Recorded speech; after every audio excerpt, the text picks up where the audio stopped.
2020년 새해가 밝았습니다. 저희 첫 주일을 오늘 보내고 있습니다. 어제 떡국을 좀 드셨는지 모르겠습니다. 네.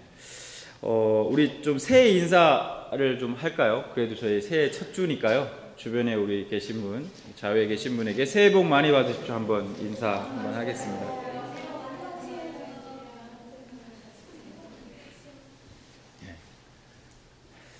새해 복 많이 받으시기 바랍니다. 하나님의 은혜의 복이 여러분들 가정 가운데 흘러넘치기를 소망합니다. 여러분 새해에 어떠한 하나님 앞에 소망을 가지고 계신가요? 올 한 해에는 여러분들이 마음 가운데 가지고 있는 그 소원함들이 하나님 앞에서 다 이루어지기를 진심으로 소망합니다. 특히 제가 좀 바람이 있다면 우리 공동체가 우리 지금까지 함께 기도해오고 있는 여러 가지 기도의 제목들이 우리 2020년에는 하나님 앞에 좀 응답되어지는 그러한 해가 될 수 있기를 소망합니다. 여러분 저도 이 새해에 하나님 앞에 갖고 있는 한 가지 소망이 있습니다. 그게 뭐냐? 올 한 해는 좀 더 한 영혼 한 영혼을 조금 더 진실함으로 더욱 사랑할 수 있었으면 좋겠습니다. 좀 내 안에 어떤 미움이나 원망의 그런 마음이 아니라 정말 다른 사람들을 내가 진심으로 그냥 말로 혀로서가 아니라 행함으로 그리고 진실함으로 사랑할 수 있기를 정말 소망합니다. 미움과 원망의 그런 부정적 감정들이 아닌 진짜 예수님의 나에게 베푸신 그 사랑으로 많은 제 주변의 사람들을 우리 형제 자매님들을 사랑하고 그렇게 했으면 좋겠습니다. 우리가 지난 시간의 말씀을 다시 상기시켜보면 바울 사도가 계속해서 얘기하고 있는 것이 뭡니까? 하나님이 기뻐하시는 영적 예배, 그 예배가 우리가 교회에서 드려지는 이 예배 이것만이 아니라 이 참된 예배가 무엇이며 산 제물로 하나님 앞에 영광 올려드리는 길이 무엇인가를 계속해서 지금 얘기하고 있습니다. 그렇죠? 그래서 그에 대한 지난주에 바울의 대답은 또 무엇입니까? 바로 내 형제 자매를 진실함으로 사랑하는 것이 바로 하나님 앞에 드려지는 참된 영적 예배다, 참된 예배다라고 말씀하고 있는 것이죠. 그리고 바울은 그 사랑에 대해서 구체적인 실천을 어떻게 할 것인가에 대해서 지난주 말씀에서 이제 말씀하고 있다는 것이죠. 우리가 좀 다시 한번 살펴보면 로마서 12장 10절 이렇게 말씀합니다. 형제를 사랑하여 서로 우애하고 존경하기를 서로 먼저 하며 성도들의 쓸 것을 공급하며 손 대접하기를 힘쓰라. 즐거워하는 자들과 함께 즐거워하고 우는 자들과 함께 울라. 라고 구체적인 실천 사항에 대해서 바울은 말씀하고 있다는 것이죠. 자, 이렇게 바울은 우리 그리스도인들의 사랑은 우선적으로 하나님의 공동체, 하나님의 몸된 그리스도의 몸된 공동체 안에서 먼저 행해져야 한다라고 지금 바울은 말씀하고 있다는 거예요. 그런데 이것이 다냐? 그것이 아니죠. 바울은 그 사랑이 단순히 공동체 안에서만 머물러서는 안 된다라고 지금 말씀하고 있습니다. 교회 공동체의 울타리를 넘어서 교회 밖에 있는 사람들에 대한 사랑으로 그 사랑은 계속 흘러가고 이어져 가야 된다라고 말씀하고 있다는 것이죠. 특히 바울은 그 사랑의 권면이 원수 사랑이 중심이다라고 원수 사랑이 중심을 이루고 있다라고 지금 말씀하고 있습니다. 간단하게 말해서 원수를 사랑하라라는 것입니다. 바울과 초기 선교사들 그리고 그리스도인들은 끊임없는 박해에 노출되어 있었습니다. 계속해서 자신이 신앙으로 인해서 계속해서 박해를 받고 심지어는 목숨의 위협을 받아왔다는 것이죠. 313년에 로마 제국에 이 기독교가 공인되기 전에 실천되었던 이 원수를 사랑하는 것, 이 원수를 사랑하는 것이 당시 그리스도인들의 아주 중요한 특징 중에 하나였습니다. 그래서 당시에 원수를 사랑하고 미워하지 않고 원수를 사랑하라는 그 말씀을 실천하는 그리스도인 사람을 보면 저 사람이 그리스도인이구나 라는 것을 알 수 있었다는 거예요. 서기 180년 루시안이라는 작가가 있는데요. 이 루시안이라는 작가가 쓴 페레기너스의 죽음이라는 책이 있습니다. 이 책을 이 사람이 왜 썼냐면 기독교인들의 생활과 신앙을 비방하기 위해서, 비판하기 위해서 이 책을 썼습니다. 이렇게 비판하고 비방하기 위해서 쓴 책에서조차 그리스도인들에 대해서 어떻게 기술하고 있냐면 이렇게 기술하고 있습니다. 그 일부분을 좀 발췌해서 보면 이렇습니다.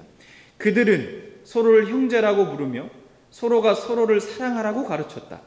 그 형제들에게 도움을 줄 일이 발생하면 그들은 즉각적으로 도움을 베풀기를 주저하지 않는다.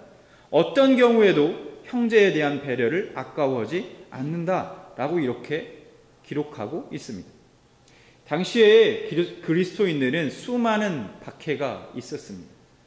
그런 박해 속에서 초기 그리스도인들은 삶을 보여주는 중요한 흔적이 뭐였냐 하면은 희생적 사랑의 실천이었습니다.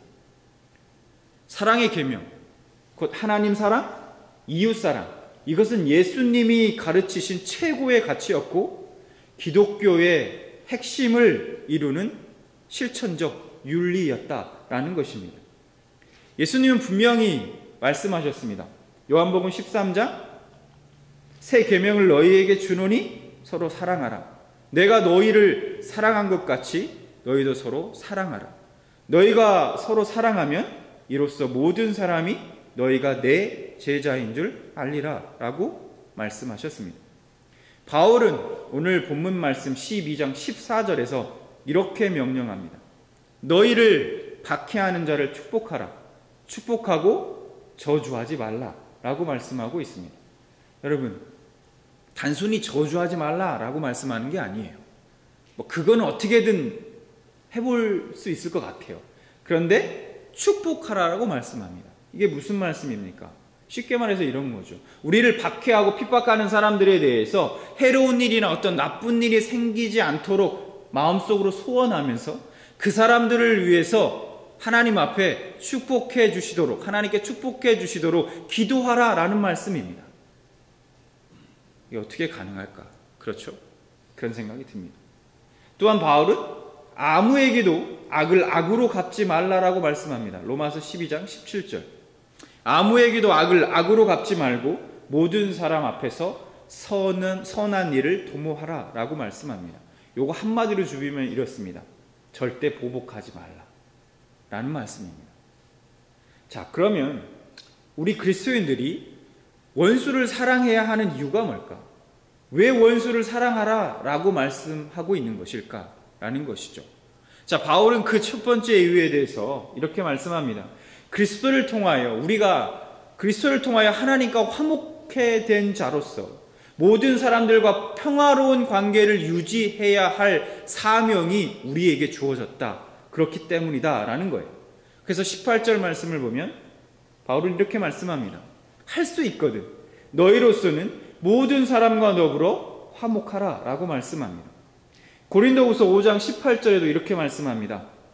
그가 그리스도로 말미암아 우리를 자기와 화목하게 하시고 또 우리에게 화목하게 하는 직분을 주셨으니 라고 말씀합니다. 우리에게 그리스도께서 화목하게 하는 직분을 주셨다라고 말씀하고 있습니다. 그러므로 우리는 적극적으로 화목하는 일에 힘을 써야 한다는 것이죠. 그런데 12장 18절 말씀을 좀 보면요. 두 개의 한정어가 쓰였습니다. 이 두 개의 한정어가 뭐냐? 할 수 있거든 이라는 말과 너희로서는 이라는 이 한정어, 두 개의 한정어가 쓰이고 있다는 것이죠. 자, 이게 말해주는 의미가 뭐냐? 이것이 말해주는 의미가 뭐냐 하면 모든 사람과의 화평이 사실 가능한 것이 아니다라는 것을 말씀해주고 있다는 것이죠.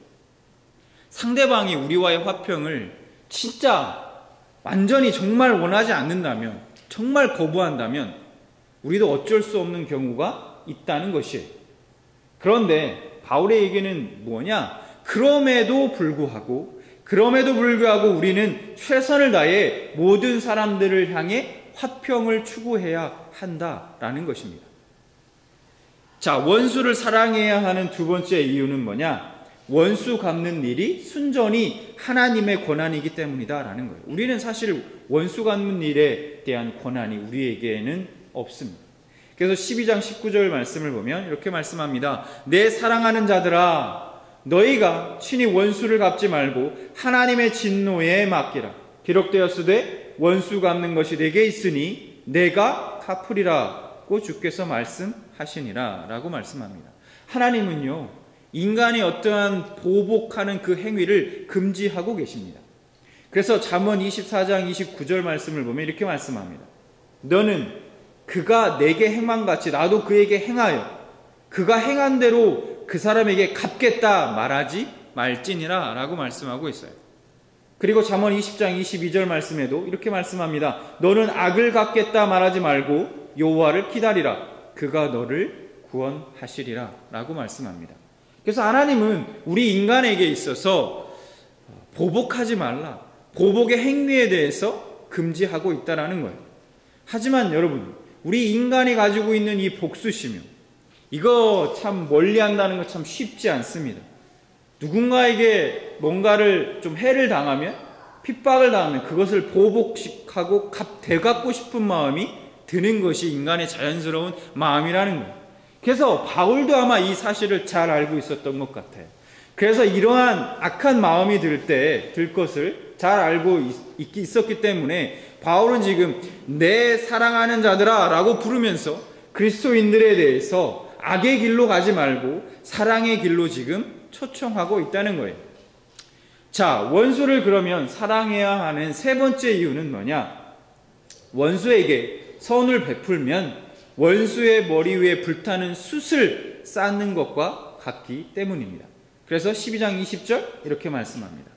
내 원수가 줄이거든 먹이고 목마르거든 마시게 하라. 그리함으로 내가 숯불을 그 머리에 쌓아 놓으리라 라고 말씀합니다. 고대 이집트에는 이러한 의식이 있었습니다. 그 사람 어떤 한 사람이 막 회개하고 나면 그 공적으로서 불타는 숯을 머리에 이고 다니는 그러한 의식이 있었습니다. 바울은 아마도 그런 의식을 염두에 두고 이 말씀을 하신 것 같아요. 아무튼 이 원수를 사랑하는 것은 원수를 오히려 부끄럽게 만들어서 그로 하여금 오히려 참된 회개에 이르게 할 수 있기 때문이다 라고 지금 말씀하고 있는 것이죠.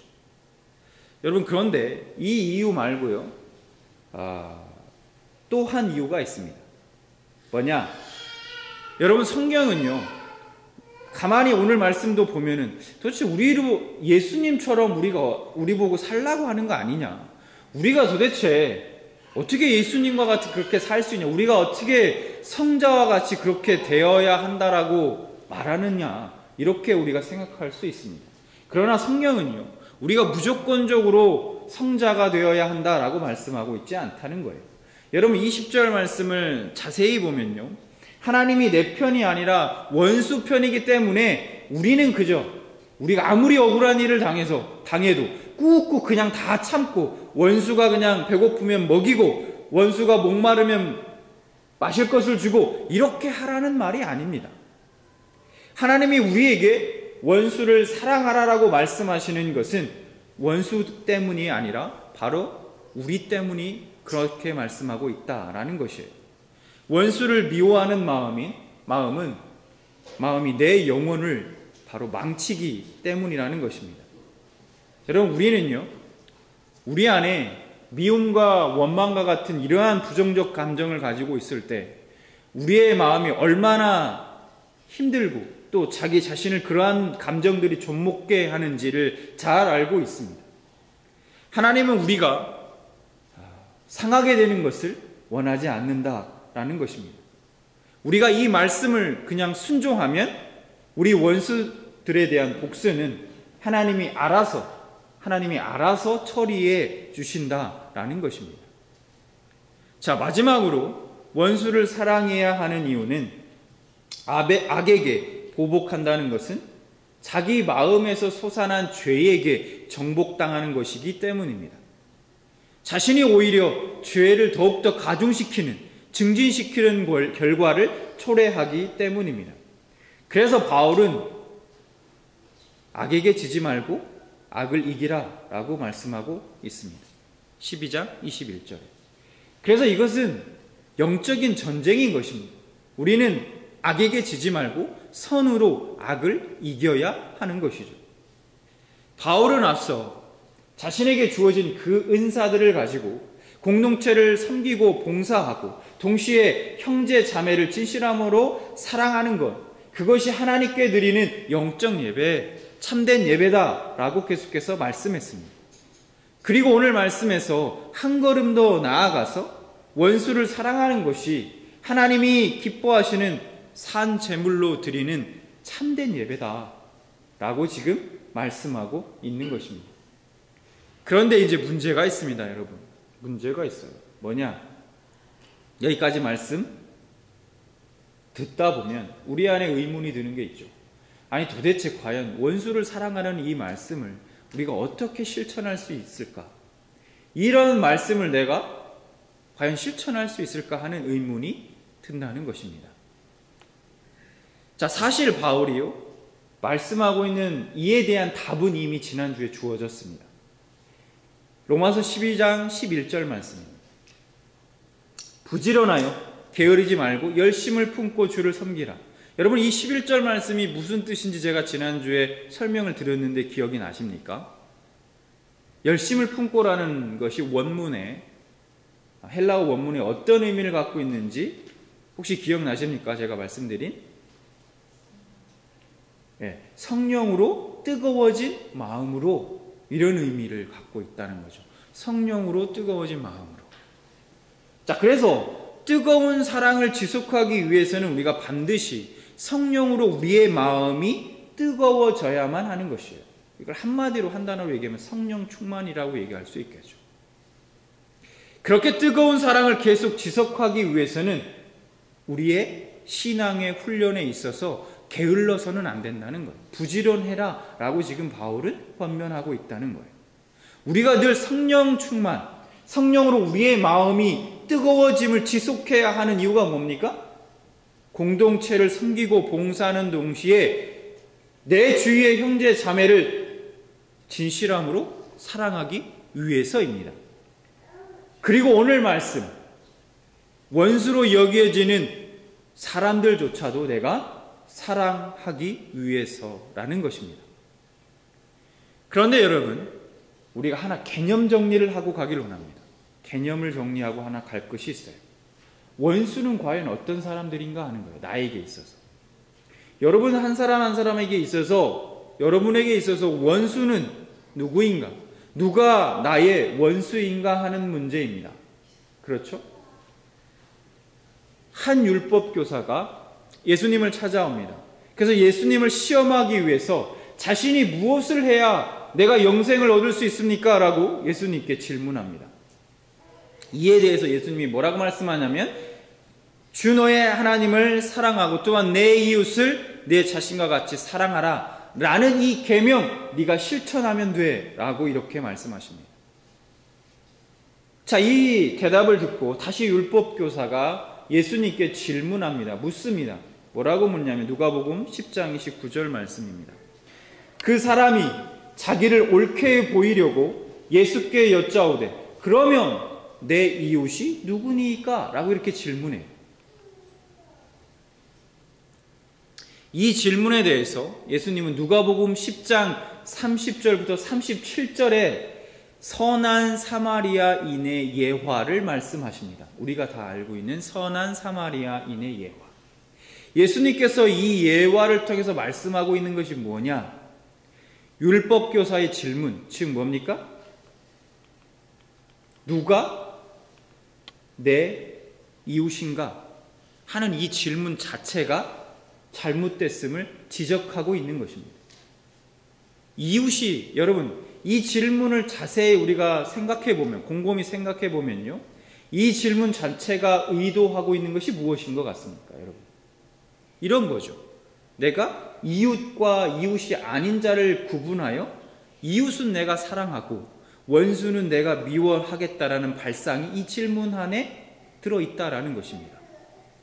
사람들은요, 본능적으로 내가 이웃이, 나에게 이웃과 이웃이 아닌 자로 그런 관계로 선을 그어 놓으려고 한다는 거예요. 여러분, 우리도 마찬가지 아닙니까? 솔직히 저도 그런 것 같아요. 여러 가지 각자의 기준을 설정해 놓고 내게 이웃과 이웃이 아닌 자로 구분지어 계속해서 구분지으려 한다는 것입니다. 그런데요, 제가 그 기준, 자신만의 그 기준 가운데 하나 공통적인 기준을 제가 발견할 수 있었습니다. 그 기준이 뭐냐? 그 기준이 바로 상처입니다. 상처. 무슨 얘기냐? 내가 어떤 이유에 있었는지 나에게 상처를 준 사람은 원수처럼 여기고 살아가고 있다는 거예요. 여러분, 오픈도어 선교회의 2019년 세계 기독교 박해 보고서에 의하면요, 2019년 한 해 동안 전 세계의 신앙 때문에 목숨을 잃은 사람이 몇 명인지 아십니까? 약 4,136명에 이른다고 합니다. 예배당이 폭파되거나 공격의 위협을 받고 테러를 당하고 공격당하고 한 건이 얼마나 되는지 아십니까? 1266건에 달한다고 합니다. 수많은 기독교인 지금 현재에도 감옥에 갇혀 있습니다. 신앙의 이유 때문에. 아직도 전 세계 수많은 사람들의 신앙의 이유 때문에 핍박을 받고 살아가고 있다는 거예요. 단지 우리는 그것을 체험하고 있지 못하는 것이죠. 못하고 있는 것이죠. 여러분, 로마 시대는 어땠습니까? 네로 황제라는 이 황제는요, 정치적인 이유 때문에 수많은 그리스도인들을 핍박하고 죽였습니다. 그런데 제가 여러분 말씀드리고 싶은 것은 이런 겁니다. 어떻습니까? 이렇게 신앙을 이유로 핍박하는 사람들만 원수가 될 수 있다고 생각하십니까? 아니죠. 여러분, 우리의 시선을 조금만 넓혀보면 우리는 사실 주위의 많은 사람들로 하여금 이미 원수처럼 여기고 살아가고 있다는 것입니다. 내 아내, 내 남편, 나의 동료, 나의 친구, 심지어는 공동체 안에 형제 자매가 언제든지 나의 원수가 될 수 있다는 거예요. 그렇지 않습니까? 굳이 그런 신앙의 핍박과 같은 거창한 이유 아니더라도 우리가 일상에서 우리는 이웃과 이웃이 아닌 자로 끊임없이 나누며 살아가고 있다는 것입니다. 그리고 그 원수된 가장 큰 이유 중에 하나가 바로 나에게 상처를 주었다는 거예요. 내가 상처받았다는 거예요. 여러분, 이 세상에서 상처를 받지 않고 살아가는 사람은 한 사람도 없을 겁니다. 저도 마찬가지죠. 그런데 사실 우리 상처는요, 부정적인 측면만 있는 것이 아닙니다. 긍정적인 측면도 있습니다. 바로 상처를 통해서 자기 자신을 볼 수 있다는 거예요. 이게 무슨 말이냐? 우리 안에 상처가 있을 때, 그때 비로소 자신이 무엇에 가장 약하고 약점인지, 그리고 내가 무엇에 가장 쉽게 넘어지고 그리고 무너지는지, 그것을 알 수 있다는 거예요. 내가 상처받았을 때 그것을 알 수 있다. 자기 자신을 바라볼 수 있다라는 것입니다. 우리는 자주 상처를 받고 살아가는 것이 이게 현실입니다. 피할 수 없습니다. 그런데 우리가 꼭 한 가지 기억해야 할 것이 있습니다, 여러분. 여러분, 나라는 사람은요, 상처를 받는 피해자인 동시에 누군가에게 상처를 주는 가해자라는 사실을 우리가 꼭 기억해야 한다는 것입니다. 그 얘기는 반대로 나도 누군가의 원수가 될 수 있다는 거예요. 그런데 우리는 많은 경우 누군가에게 상처받은 것은 정말 잘 기억하면서 잊어먹지도 않아요. 해가 바뀌었는데도. 그렇죠. 그건 너무너무나 잘 기억하면서 자신이 누군가에게 상처 준 것은 잘 기억하지 않는다는 거예요. 여러분, 죄는요, 자꾸 내가 상처받은 것만 생각하게 합니다. 생각나게 해요. 그 사람이 나를 비난하고 괴롭혔다라는 사실만 기억하게 한다는 거예요. 내가 누군가를 사랑하지 못하고 누군가에게 상처 주었다는 그 사실은 자꾸 잊어버리게 만든다는 겁니다. 그래서 죄가 있는 곳에는요, 화해하기 어렵습니다. 죄가 있는 곳에는요, 용서하기 어려워요. 그래서 자신이 상처를 주었다는 생각은 못하고요, 계속 상처받았다는 생각만 하다 보니까 용서가 불가능하다는 겁니다. 여러분, 이건 영적 싸움이에요. 사랑하는 여러분, 이 영적 싸움에서 우리는 지지 않길 바랍니다. 이 죄의 싸움에서, 죄와의 싸움에서 우리가 승리하길 바라요. 용서하고 화해할 수 있는 여러분들이 되길 바랍니다. 혹시 이러한 일들이 있다면, 여러분들 안에 상처가 있다면, 누군가로 인해서. 그래서 오늘 바울의 말씀을 우리가 다시 기억합니다. 로마서 12장 21절이요. 악에게 지지 말고 선으로 악을 이기라 라는 이 말씀을 우리가 다시 한번 가슴에 새기길 바랍니다. 여러분, 예수님께서요, 이 인간들의 죄로 인해 끊임없이 서로 주고받는 이 상처의 문제, 이 상처의 문제를 예수님께서 십자가에서 친히 당신이 상처를 받으심으로 말미암아 해결해 주셨다는 거예요. 그래서 이사야서 53장 3절에 이렇게 말씀합니다. 그가 찔림은 우리의 허물 때문이요, 그가 상함은 우리의 죄악 때문이라. 그가 징계를 받음으로 우리는 평화를 누리고 그가 채찍에 맞음으로 우리는 나음을 받았도다 라고 말씀하고 있습니다. 우리가 받아야 될 상처, 아픔, 그가 주님이 대신 짊어지시고 십자가에 대신 상처받으시고 대신 징계받으시고 아파하심으로 우리의 그 모든 상처들을 해결해 주셨다라는 것이에요. 이제 그 예수님은 우리에게 이렇게 말씀하고 계십니다. 마태복음 5장 46절, 47절. 우리 한 목소리를 좀 같이 이 두 절 말씀 읽어보겠습니다. 시작. 너희가 너희를 사랑하는 자를 사랑하면 무슨 상이 있으리요? 세리도 이같이 아니하느냐? 또 너희가 너희 형제에게만 무난하면 남보다 더하는 것이 무엇이냐? 이방인들도 이같이 아니하느냐? 라고 말씀합니다.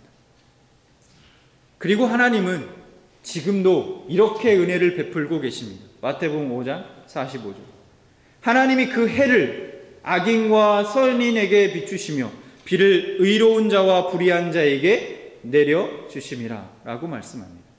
하나님은 여전히 누구에게나 동일하게 은혜를 베풀고 계시다는 겁니다.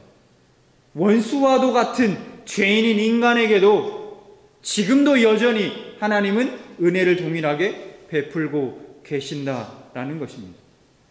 여러분, 그 예수님은 우리에게 이제는 이렇게 도전하고 계십니다.